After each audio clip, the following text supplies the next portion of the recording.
also beautiful to look at. And it's a good gateway project into Tim's work. Wow. Tell us how you really feel.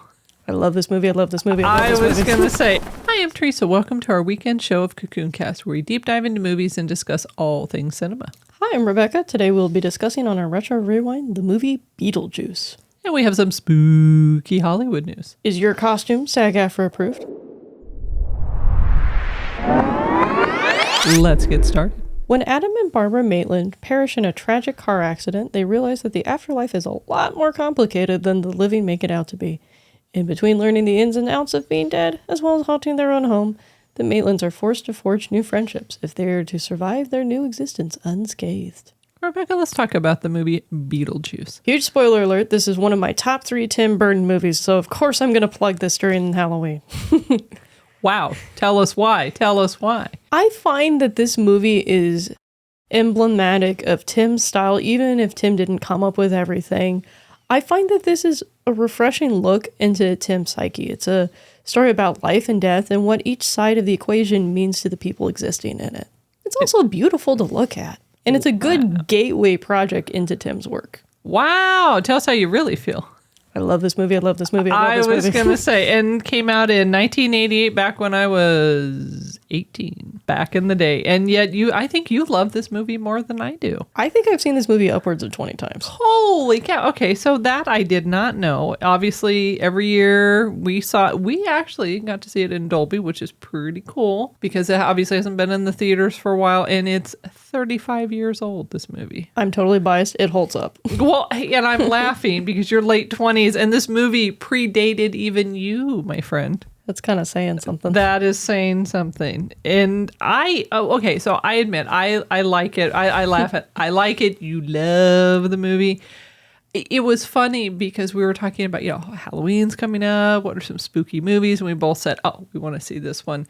And I laughed because there are parts of it that I remember very vividly, but putting it all together, and I know you and I were talking about, it was funny because part of watching it again in its entirety was to actually think about discussing it, not just going, oh, that's funny. Oh, I enjoyed that. It's really, how could this impact our cinema community? Maybe they've never seen it before. I'd love to hear if our cinema community has actually seen this movie, maybe back in the day, back in 1988, or the re-release, the 35th anniversary, what their take on it is. I'd also be curious to see if our cinema community would comment below. If you were a part of the initial release, did some things age better, or does it feel the same? That's interesting. Well, okay, but here's a point though, right? If you've seen this movie 20 times, there is a certain element upward. Well, yeah, I'm being generous right now. Well, and I'm laughing because there's a part where I think, okay, if you've seen it 20 times, there is certain aging quality for you, meaning you haven't sat down and, for 3 days, you said, I'm going to watch it 20 times. It's over the course of time. Yes. And especially because I'm watching for different things each time I view it. Very rarely, and Teresa will make fun of me for this. Of course. Will I sit down to a movie just to take in the experience as it is? That's why this show is so unique for me, because I'm forced to reckon with the movie on its own terms, but also look at it from a critical layer at the same time for initial reactions. Well, and I laugh because you're right. I will laugh at you because I do think you look at movies very critically, not criticizing critically, but critically in terms of the costuming, the set design, the acting, the directing, all of these things you naturally talk about. These are the conversations we had prior to Cocoon Cast launching. These are the discussions we used to have.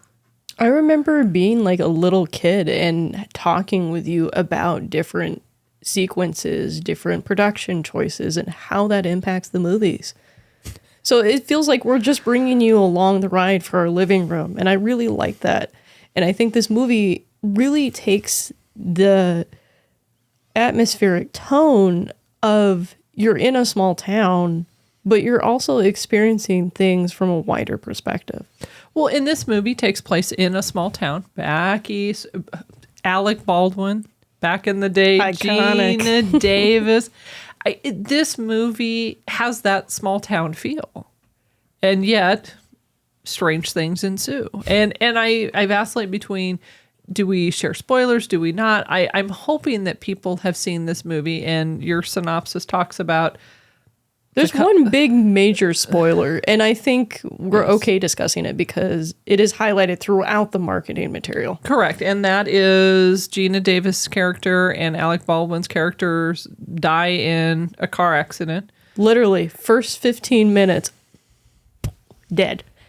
Right, but that's the premise of the story, is they're in this afterlife experience. I just laugh because their bumper sticker on their car says they break for animals, and it was this dog that created the accident that actually took their life, right, going off the side of the bridge. So there is some humor. Tim Burton clearly has humor around this. Rebecca, tell us a little bit more about what stood out for you in Beetlejuice. One thing that always stands out for me about Beetlejuice is no matter how small the part is, the characters are always fully fleshed out. And it's not just, here's a line, here's a gag. You really get a sense of the characters in the space. I know for me, in my experiences with a lot of other Tim Burton fans, it's not just the character designs. Everybody can find something in a character, and you can quickly latch onto their point of view. Well, and you're talking about screen time, and clearly you've seen this movie many, many, many more times than I have. I'm not in the double-digit camp.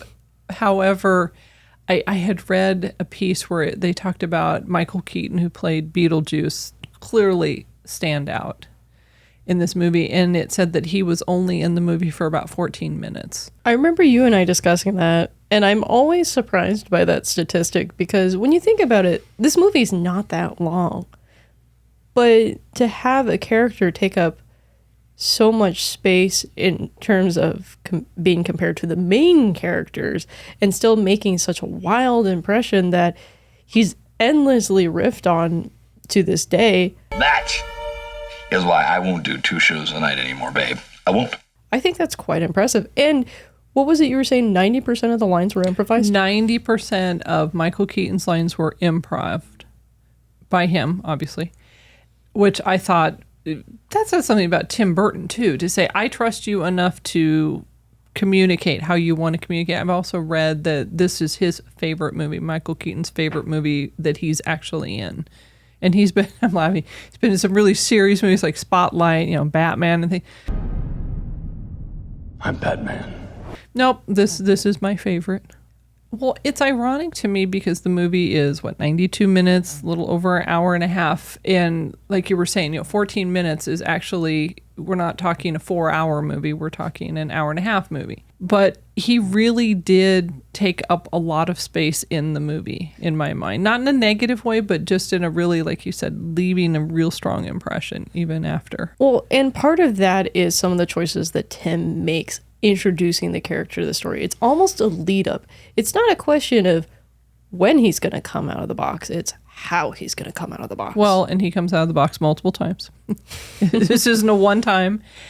And I enjoyed, we were talking about, who's in the movie and some of the actors and actresses. Gina Davis feels so like Gina Davis to me. I do think, though, Alec Baldwin did not feel like Alec Baldwin. To me, the residual image of Alec Baldwin that I always have is Jack Donnelly from 30 Rock.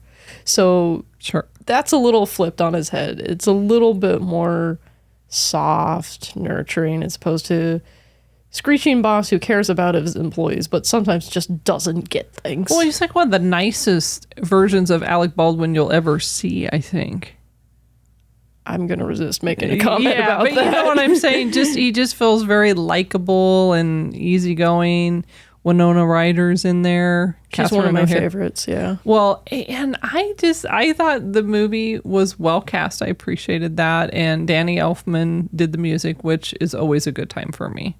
How do you not love that? I remember one of our Cocoon Cast team members said it felt like Pee-wee's Big Adventure. We'd done a review on that fairly recently, and he was saying it just felt like a darker version of. That's why I love this movie. It's so cheeky, it's cute, but it's not afraid to delve into the darkness that is the human soul occasionally. Well, do you feel like it's aged pretty well? Because we're talking about the movie came out in 1988. There's some prosthetics that I feel like show their age, but I think being a largely practical effect-based movie really helps it. I know for me, watching it this most recent time, the movie for the first time actually felt like Little Shop of Horrors a bit to me. Was it the effects or was it the way that the characters interacted with each other? I'm not sure. For the first time, it felt more like a play. I know it's been turned into a musical, right? 2018, that's touring even now. But it was just funny to me. I was like, I'd never thought of it that way. I've always thought of it as a movie, but it's just kind of like you're saying, it's a little bit spliced up a little bit, some of the scenes. And for some reason, I'm just expecting Seymour the plant to show up somewhere. It was just crazy. Audrey 2 is nowhere to be found. Yeah, no, right? I found that interesting. Do you think it aged pretty well, or what's your take on that? I think largely because this movie is based off the strength of the performances, and every once in a while there's like neat little tricks. I know I have a special affinity for the sequences using the model set and kind of playing off the textures and things you would find in there. I think it's aged relatively well. Well, in Beetlejuice won an Academy Award for Best Makeup, and it didn't say special effects, but makeup. My understanding is Tim Burton had $1 million to work with for his budget. Obviously not the total budget for the movie, but he literally was going for, I think, tacky, kind of B-movie special effects, which I think are kind of funny, which kind of put it into the cult classic category. But I think had he tried to make really high quality effects, given his small budget, I don't know that the movie would have aged so well. I think that would have really made the movie almost lopsided in a way. It's almost like it's trying too hard. And movies that try too hard and movies that know when to stop trying, it's a very thin line. Well, and you and I know that Tim Burton is known for kind of quirky kind of movies.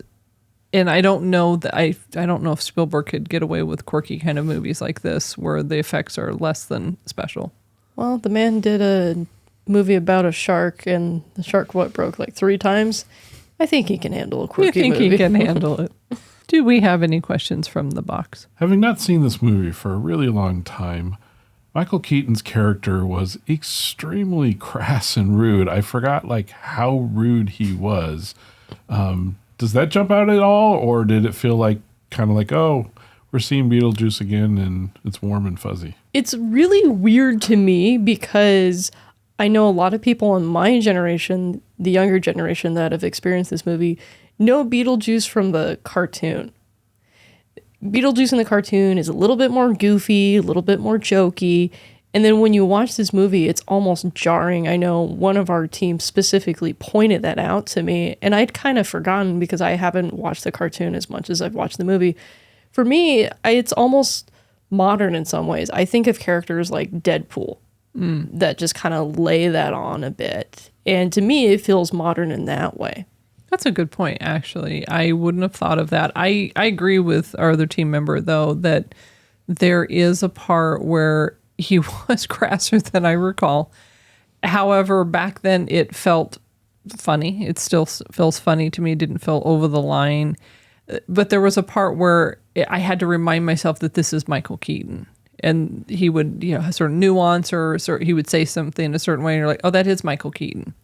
I wonder if that's kind of why this movie hasn't aged to the negatives as well, is because there's always this generation of people that enjoy that kind of that rough humor. Mm-hmm. And when you have that in this film, it's almost like a break from all the positivity that's infecting this small town. Oh, that's interesting. That's a good contrast. Well, it's funny. The Deadpool example is a good example. However, I'm not as big of a fan of Deadpool as I am this one. That makes sense. That makes sense. Do we have any other questions from the box? You mentioned earlier, but I'll bring up again, the movie was fully remastered for Dolby Cinema. Did you notice anything, or did you feel like it had been refreshed, or did it feel like the old movie from 35 years ago? I had recently watched this movie, I want to say last year on ABC Family, now Freeform, for their 31 Days of Halloween special. I noticed not a significant jump in the picture quality, but the sound quality. But the picture quality is pretty smooth. So it's it's slightly clearer, but the audio is definitely the more clearer part. I was able to hear certain enunciations in the line and certain sound effects that added to the story better. Yeah, I would agree with that. It did feel a little bit brighter to me, but also seeing it on the very large screen, I think added to that a bit. 5 moths, Rebecca. 5 spooky moths. Ooh, extra spooky. Yeah, extra spooky. On a scale 1 to 5, what would you rank Beetlejuice? This is a 4.5. Oh my God. A 4 and a wing. A wing. This is a 4 and a wing for Not me. quite a 5. No. Obviously worth a watch. Tremendously worth a watch. I think this is a great insight into not only one of the most iconic and well-known directors in our alternative landscape of film today, but I also think it's a good way to show almost a cultural perspective about death in some ways too. Well, and let's talk about who might like this. So mainstream Marcel, or maybe like the bougie Bert. Who would go see this movie? Who do you think would enjoy this movie? I think an independent Ian would enjoy this movie. Oh, the independent. Okay. All right. So you're highly recommending a 4 and a wing is a big deal. I think if you're doing a Tim Burton retrospective, you have to include this movie on your list. Not only is it one of Tim's best known films, it also sets a lot of the landscape for a lot of his later work as well. That is true. I would agree with that. I would say I'm not as big of a Tim Burton fan as you are, I don't think.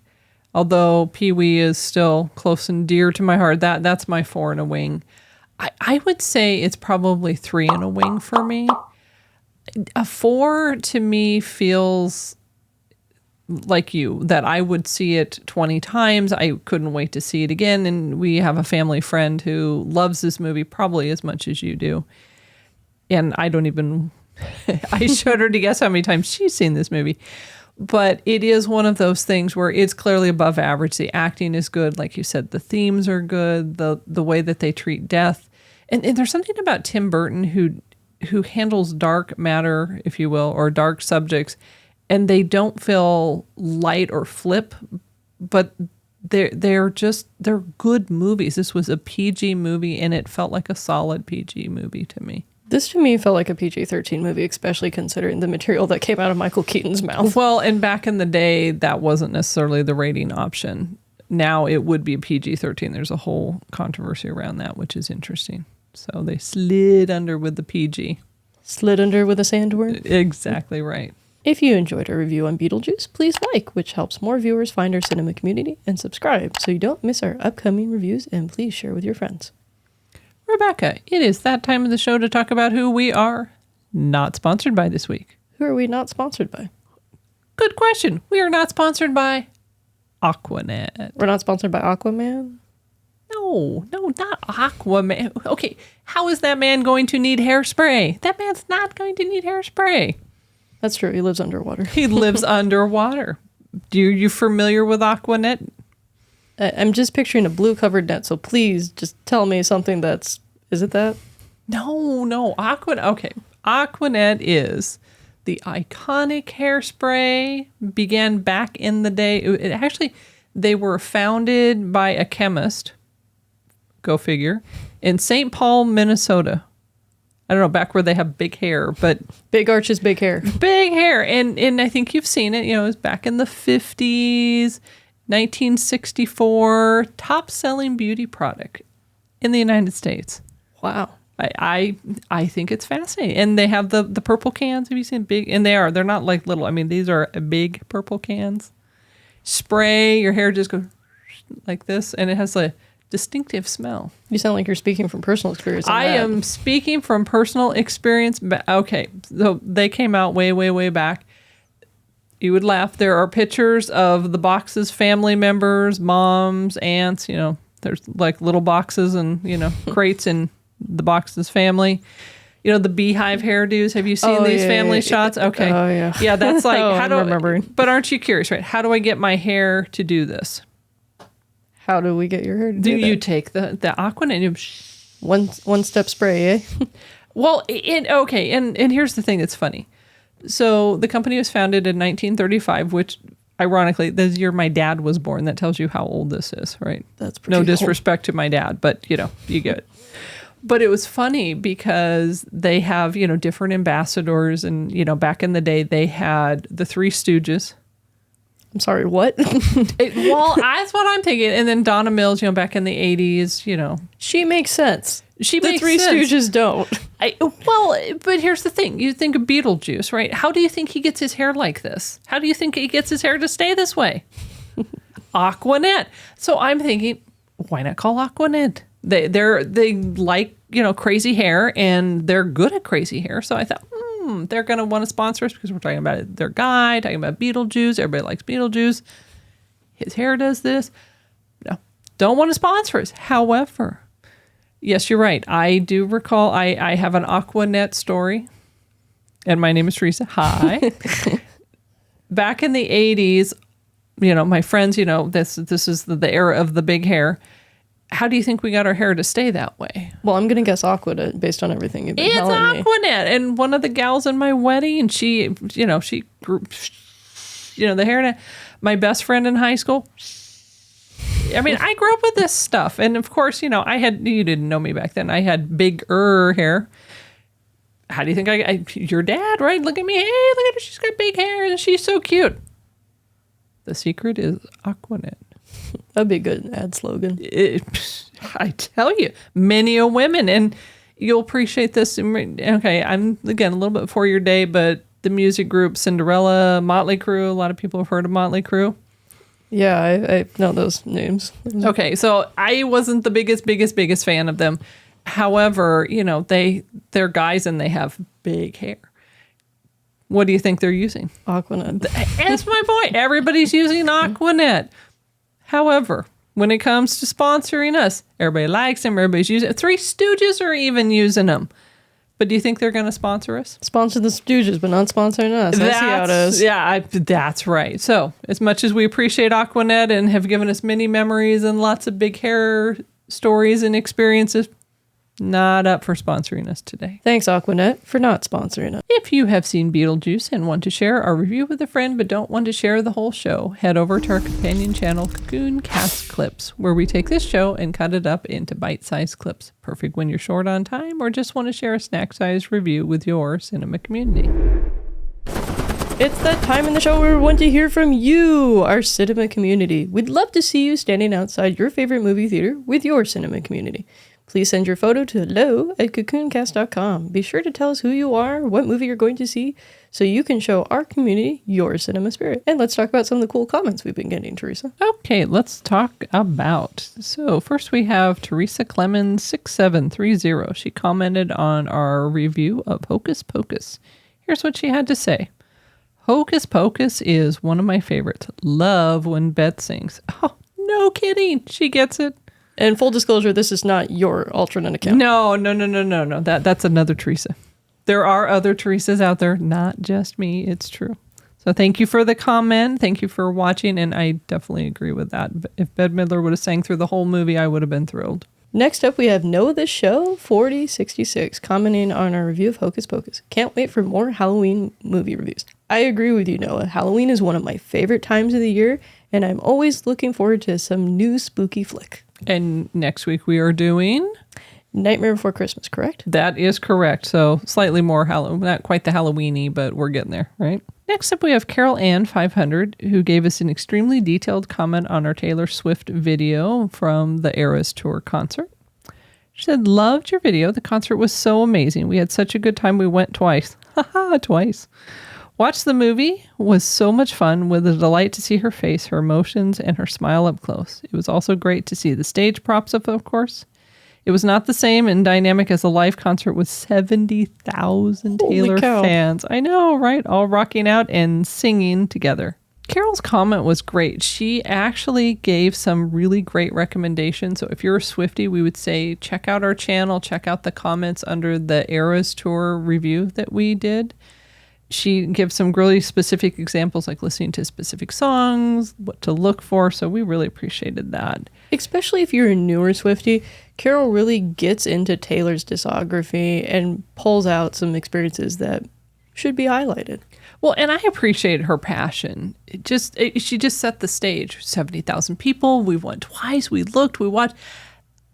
I mean, this is the passion we have for movies. And I love the fact that she was able to encapsulate her passion for Taylor Swift and going to a concert, watching the movie. And she's right. It's not the same experience. We've talked about that before. Live experiences are different. However, it's great to hear someone who wants to bring other people along. She just felt like kind of like a teacher at heart. Like, oh, let me explain this to you. This is why I like it.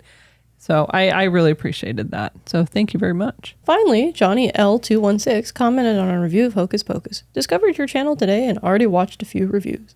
You're both so well-spoken. I really like your deep dives, breakdowns, and further research in the background you do of each film. Keep it up, and I can't wait to watch more videos. Wow, can we take him home? I think that's kidnapping. That's a Beetlejuice move. We can't do that. I was going to say, no. How sweet is that, though, that he's watching and saw the one, wanted to watch more, and I think he kind of gets us. We do deep dive. I like seeing encouraging comments, not only because it's like, yay, you're doing awesome, but it also is motivating for us. There are days where it's not easy and it feels like nobody's watching. We are a very small channel, so every comment like this really brings us optimism and excitement. Well, and our goal, of course, is that it's not about us. We've talked about that. Maybe we facilitate, maybe we start the discussion, but our goal is to create a positive cinema community. And I appreciate comments like that because that says, this is what I want to, and to bring other people along board. And I apologize. I won't be bringing anybody home. So thank you. I will worry less. Just bring home Peter. Exactly. And now it's time for some Hollywood news. If you're worried about posting on Instagram and supporting your local striked production, you've got more things to worry about. Turns out your costume might be in violation of SAG-AFTRA guidelines. They have guidelines for costumes, like Halloween costumes? Oh yeah, there are guidelines and not the loose kind of rules kind of moment that Jack Sparrow was aiming for. Okie dokie. And where are you reading this from? Because this is quite something. I saw the article originally on Hollywood Reporter, but it redirected me to Deadline, and Tom Tapp wrote a short little snippet about this. And it's what it sounds like, meaning they have guidelines. They have guidelines. And if you're striking in a costume. You're striking in a costume. This isn't when you like go to the grocery store and you're wearing something funky. This is as you strike, you cannot wear certain costumes. That's correct. Generic is your friend. And in fact, they encourage SAG-AFTRA members to dress up as video game characters because they're not being striked yet. Holy moly. And you think that's what's going to happen, or? I think it's going to be interesting. Okay, this is already interesting. It's going to be interesting. Kind of is. Well, I know we always make fun of a certain Halloween chain store creating generic costumes, but This is just inviting that. I think it's funny because they are so vehemently opposed to the idea of giving any airplay to the big guys that you can't do a specific costume. In fact, Barbie was called out, and in several headers of this story being reported, even Wednesday Addams is getting called out. I'm laughing. Margot Robbie, you can't dress like her. Hey, oh, wait a minute. No, you can't dress like her. I'm like, wow. Do you think it's ridiculous at this point, or do you think it's making a point, or what do you think? I think there's a point to be made, but in some ways, this is a bit ridiculous. You can't be the costume, please. But you can say, hey, we're a creative bunch. We don't have to do this. We can be funny. Well, look at their signs. Sense of humor all over the place. Well, and I'm just wondering, it's been, over 100 days? They're still on strike. And keep in mind, they have a week of no talks. Oh, correct. And it's not done. Do you feel like it's like an overplay on their part? Or do you think it's retaliation, or do you think it's just, no, we just don't want to go near the line? Or how do you even take that? I know Selena Gomez actually got in trouble for posting a picture from the set of her show, Only Murders in the Building, and was quickly called out by SAG-AFTRA and WGA as promoting her show, even though she said, I just missed my show. Oof. This is inching toward the line of too much, guys, too much.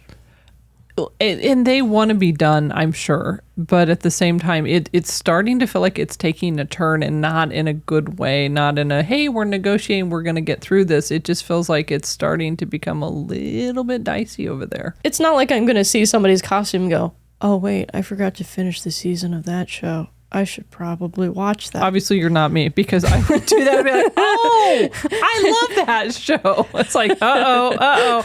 No, okay, speak for yourself over there. Well, maybe people like you are the reason they're instituting this policy. They're like, the Teresas of the world are going to turn on Netflix and they're going to give us revenue that we should have earned. It's very possible, actually. I'm like, how you do that? We're talking about Barbie. I'm like, I love that movie. I'm like, oh, no costumes, no Barbie costumes. Stop, walk away from the Barbie costumes. Okay, yeah. No, that is me. Ooh, okay, there's a reason for this. Do we have any questions from the box? In life, pendulums swing to the extreme on both sides of an issue. In the beginning, we had SAGAFTRA giving 200 waivers saying, yeah, well, we're not really taking this seriously. Now we're 100 days in, and they're criticizing people's Halloween costumes.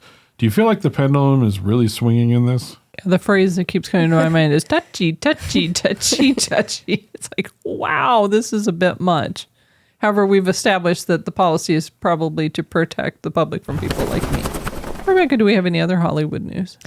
Best Buy is eliminating physical media, and I'm mad. Oh, ooh. Who are you hearing this from? I'm hearing this from The Verge, and Umar Shakir is talking about this. And just like it sounds, right? No physical media in terms like of movies. Music and movies, or they're specifically talking about movies for the purpose of this article. Wow. All right. So when's this going to be happening? This is expected to kick off next year. They're already taking titles and slowly discounting them, moving them to the clearance bin. Uh-oh.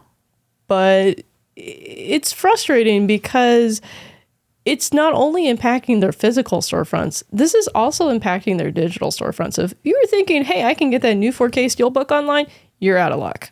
Wow. So that's a big deal. It's a huge deal. Best Buy is one of the most prevalent American retailers in terms of tech, miscellaneous goodies. Well, and you would think, I understand Target. I know we were in a Target recently and no physical movies, just poof, gone. But with Best Buy, that's a shocker to me. I would be surprised to go in there and say, oh, it's not there. Obviously, we're talking about to know, but obviously it's making you mad. It's making me horrendously angry because I'm a huge proponent of physical media because there are streaming services that will take the titles on their services and edit them. So you don't really have a definitive copy. It just becomes almost a game of whack-a-mole with certain editing points.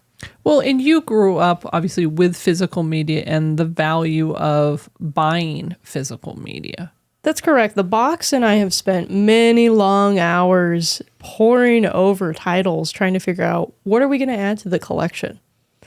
And I still do the same thing. There's a record store, there's a bookstore that I go to that their specific calling card is physical media, especially in the cinematic space. And I think it's really frustrating because not everything's going to hit streaming and not everything's going to stay on streaming. That's the other element. I agree with that as well. I know you and I had discussed on one of our pre-official release shows, the show Willow that was on Disney Plus that immediately got taken off 2 months after the season had wrapped up. There's no recording. We were talking about the Jeff Goldblum show, right? The world according to Jeff Goldblum, obviously. Even the Batgirl movie just and it's gone. It's not, you can't find it. It's gone. They've eliminated it. So sorry. Better put on your pirate cap, matey. Oh, right. Ooh. Do we have any questions from the box? Best Buy's on their way out, and they'll be gone here in early 2024. They removed music, I think, 2 years ago, actually. Target's now gone. We got Walmart left. How long do you think it's going to take before Walmart follows suit and just gets rid of it? Or do you think they'll be the lone wolf that then sells to the folks that really do want the physical media? Pun notwithstanding, Walmart hits a very general target audience. And I think that they'd be foolish not to realize that people keep older media and they also keep older devices to enjoy this media I can't tell you how many times I've gone into a thrift store and it's only after somebody's large collection is dispersed throughout the store selections that you find these devices. People hold on to this because they want to use it. I know Disney has been exceptionally harsh on distributors of rescreening films, even videotapes. I know a large amount of community projects still use those as their gateway to encountering these stories. Well, I know in our family, we typically frequent Target, right? They're accessible, they're close. So I don't know if the Walmart aspect would affect us as much, although there are, Walmarts in the area. I think my concern would be is if Amazon or one of the big guys says, oh, no, we're no longer doing that. For some reason, I think that would grab my attention more, although that could be the next step. So there is a concern for me. I can understand that because there's such a visible presence globally. It is a question, though, is if Target's doing this, Best Buy is doing this, who else is doing that? And has the tide now turned where people are like, we don't need physical media? I'm curious to see if our cinema community would comment down below. There's been a Vinyl renaissance. Do you think that there's going to be a DVD and Blu-ray renaissance as a result of this decision? That's a great question. Thanks for joining us this week. We're always excited to create experiences to bring our cinema community together. Next week, we're excited to be reviewing Freelance. And on our Movies and More weekly show, we're continuing the Halloween movie streak with a Retro Rewind and Nightmare Before Christmas. Please like, subscribe, and to share our channel. If you enjoyed the show, you might check out last week where we reviewed the Taylor Swift Eras Tour. And on our Movies and More weekly show, we reviewed the Retro Rewind Hocus Pocus. Remember, cinema community movies are better together. Thanks for watching. See you in the next review.